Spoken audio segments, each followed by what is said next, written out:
ప్రభాస్ మన బాహుబలి ఎన్ని సినిమాలు చేస్తున్నాడో అందరికీ తెలిసిందే.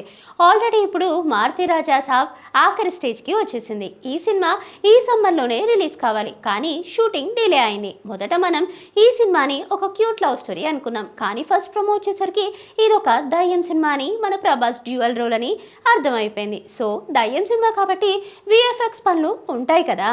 ఇక నెక్స్ట్ రాజాసాబ్ తర్వాత హలో రాఘపుడితో ఫౌజీ సినిమా అనౌన్స్ చేసి ఇప్పుడు షూటింగ్ కూడా స్టార్ట్ చేశాడు. సో ఈ సినిమానే నెక్స్ట్ రిలీజ్. మరి ఈ రెండు సినిమాల తర్వాత నెక్స్ట్ సినిమా ఏంటబ్బా అంటే సందీప్ రెడ్డి వంగ స్పిరిట్ ఉంది కదా, అక్కడే పప్పులో కాలేశారు అంటాం మేము.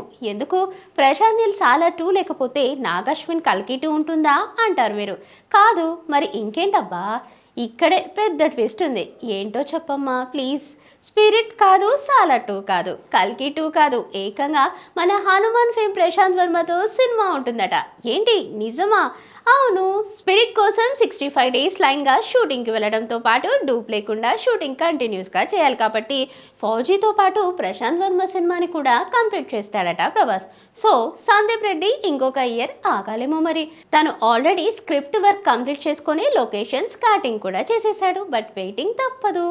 అయితే ప్రశాంత్ వర్మ కూడా ఏం ఖాళీగా లేడు. ఒకవైపు బాలయ్య కొడుకు మోక్షజ్ఞ డెబ్యూ సినిమాతో పాటు హనుమాన్ 2 చేయాలి. సో మరి ఈ రెండు సినిమాలే కాకుండా ప్రభాస్తో సినిమా చేస్తున్నాడు అనమాట.